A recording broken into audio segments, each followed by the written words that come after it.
Good morning everyone, welcome to my YouTube channel. इस video में हम सीखेंगे कि जब आप वर्डप्रेस पे एक बिजनेस वेबसाइट बनाते हैं या फिर सर्विस वेबसाइट बनाते हैं तो उसमें सर्विस पेज को हम कैसे ऐड करते हैं। चलिए मैं आपको इस बात को प्रैक्टिकल बता देता हूं कि मैं क्या आपको आज सिखाने वाला हूं इस वीडियो में। सबसे पहले आपके सामने एक वेबसाइट ओपन है जिसका रेफरेंस लेके मैं आपको एक न्यू वेबसाइट आप कैसे फ्री में बनाइएगा वो मैं सिखा रहा हूँ।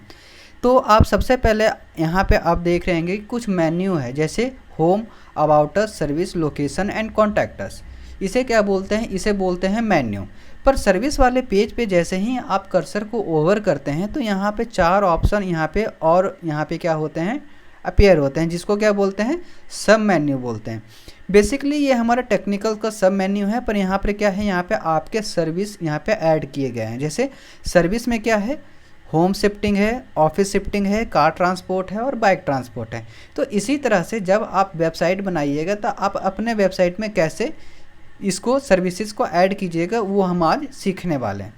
तो सबसे पहले हम क्या करेंगे कि अपने वर्डप्रेस के एडमिन पैनल में आने के बाद अब हमको क्या करना पड़ेगा कि हर एक सर्विस का हमको क्या करना पड़ेगा? एक पर्टिकुलर पेज क्रिएट करना पड़ता है। ठीक है, तो सबसे पहले हम क्या करेंगे? पेज वाले ऑप्शन पे आने के बाद यहाँ पे ऑल पेज पे हम क्या करेंगे? क्लिक करेंगे। और दूसरी बात ये है क्या, मैं किसी पर्टिकुलर सर्विस का नेम नहीं लिख रहा हूँ, यहाँ पे मैं डायरेक्ट सर्विस 1, सर्विस 2 और सर्विस 3 लिख दे रहा हूँ। आपको सिर्फ नेम चेंज करना पड़ेगा और प्रोसेस बिल्कुल सेम है। ठीक है, तो सबसे पहले ऐड पेज पे क्लिक कीजिए। ऐड पेज पे क्लिक करने के बाद यहाँ पे पेज नेम दीजिए, जो भी आपका सर्विस होगा यहाँ पे आपको क्या करना पड़ेगा? लिखना पड़ेगा। देखिए मैंने यहाँ पे ये लिखा। अब मैं इसे क्या करता हूँ? पब्लिश कर देता हूँ। ओके, सपोज मेरे पास 3 सर्विस है, मतलब हमको 3 पेज क्रिएट करना पड़ेगा। अब सेकेंड पेज क्रिएट करने के लिए यहाँ पर ऐड पेज एक का ऑप्शन आपको ऑलरेडी यहाँ पे शो हो रहा है, तो यहाँ पे ऐड पेज पे क्या कीजिए? क्लिक कीजिए। अब हम क्या करेंगे?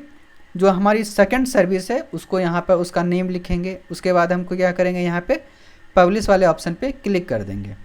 1 पेज और हमको ऐड करना है, यहाँ पर ऐड पेज पे क्लिक करेंगे। उसके बाद यहाँ पे क्या करेंगे? इसको भी यहाँ पे क्या करेंगे? अपना सर्विस जो भी है वहाँ पे लिखेंगे और इसे क्या करेंगे? पब्लिश कर देंगे। हमारा 3 पेज क्रिएट हो गया, 3 सर्विसेज मतलब क्रिएट हो गए। ओके, अब हम देखते हैं कि हमारा जो मेन्यू है उस पर क्या फ़र्क पड़ता है। तो सबसे पहले आप यहाँ पे आइए, रिफ्रेश कीजिए। देखिए रिफ्रेश करने के बाद हेडर में जो मेन्यू थे उसके बगल में, ब्लॉक के बगल में सर्विस 1, सर्विस 2 और सर्विस 3 आ गए। पर हमें चाहिए क्या? हमें चाहिए क्या कि सर्विस वाले जो वो है पेज बनाए हैं उसके नीचे ही हमारा जो भी सर्विस है वो आए, यानी सर्विस वाले मेन्यू है उसके नीचे मेरा सब मेन्यू अपीयर हो, लाइक दिस। यहाँ पे गए, मेरा हमारा क्या हुआ? सर्विस वाला ऑप्शन हुआ। अब इसको हम कैसे फिक्स करेंगे? सबसे पहले इसे फिक्स करने के लिए आप आइए अपने वर्डप्रेस के एडमिन पैनल पे। एडमिन पैनल पे आने के बाद यहाँ पर एक ऑप्शन दिख रहा है आपको, अपीयरेंस। अपीयरेंस में आइएगा, वहाँ पे दिखेगा आपको मेन्यू। मेन्यू वाले ऑप्शन पे आप क्लिक कीजिए। ओके, अब हमको यहाँ पे क्या देखना पड़ेगा? यहाँ पे देखिए सर्विस 1, सर्विस 2 और सर्विस 3 ऑलरेडी एडेड है हमारे मेन्यू में, पर हमको इसको थोड़ा डेकोर करना पड़ेगा। तो यहाँ पर एक छोटा सा कॉन्सेप्ट है ड्रैग एंड ड्रॉप का। ओके, इसको ड्रैग कीजिए। हमको क्या करना है? इसको ड्रैग करके सर्विस वाला पेज है, सर्विस वाले पेज के नीचे लाइए, यहाँ पे इसको क्या कीजिए? ड्रॉप कर दीजिए। क्लियर हो गया? ठीक है, फिर हम क्या करेंगे? सेम पेज 2 को भी यहाँ पे ड्रैग एंड ड्रॉप का कॉन्सेप्ट है, यहाँ पे कर दिए। थर्ड पेज को भी हम क्या करेंगे? इसी तरह से हम करेंगे, यहाँ पे कर दिए। हो गया हमारा। तो सर्विस वाले पेज के नीचे सर्विस आ गया, ये तीनों सर्विस हो गया। अब हमको क्या करना है? यहाँ पे सेव मेन्यू पे क्लिक कर देना है।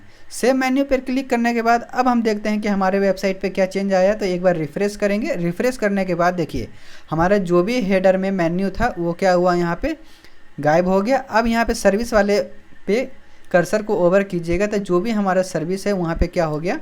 हाईलाइट हो गया। तो ये मेन्यू के अंदर सब मेन्यू लाना हो गया। पर एक कॉन्सेप्ट और है कि मान लेते हैं कि आपको सर्विस 2 है, सर्विस 2 के नीचे भी आपको एक सब मेन्यू लाना है, तब आप क्या कीजिएगा? तब आपको यहाँ पे मेन्यू में आना है, यानी सर्विस 2 जो पेज है उसके नीचे एक पेज और लेके आना है। तो हमको क्या करेंगे? सपोज इस पेज को हम क्या करेंगे? यहाँ पर फिर ड्रॉप कर देंगे। देखिए सर्विस वाले पेज के नीचे 2 पेज आ गए, सर्विस 1 और सर्विस 2, और सर्विस 2 वाले पेज के नीचे आ गया क्या, सर्विस 3। अब हम इसे सेव करते हैं। सेव करने के बाद हम देखते हैं कि अब क्या फ़र्क पड़ता है। ठीक है, यहाँ पर हम इसको क्या किए, रिफ़्रेश किए। रिफ़्रेश करने के बाद यहाँ पर आप कर्सर लाइए। तो यहाँ पर कर्सर लाने के बाद आपको यहाँ पे दिख रहा होगा, सॉरी यहाँ पे कुछ हुआ नहीं है। कर्सर लाने के बाद यहाँ पे दिख रहा है सर्विस 1 और सर्विस 2, पर सर्विस 2 पे कर्सर लाने के बाद आपको दिख रहा है क्या, सर्विस 3। तो इस तरह से हम क्या करते हैं, सब मेन्यू क्रिएट करते हैं, सब मेन्यू में सब मेन्यू क्रिएट करते हैं। तो ये हमारा हो गया सब मेन्यू हम कैसे क्रिएट करेंगे और हमारे सर्विस पेज को कैसे ऐड करेंगे। आने वाले वीडियो में मैं बताऊँगा कि हर एक पेज में आपको कैसे कस्टमाइज़ करके अपने सर्विस को इंट्रोड्यूस करना है।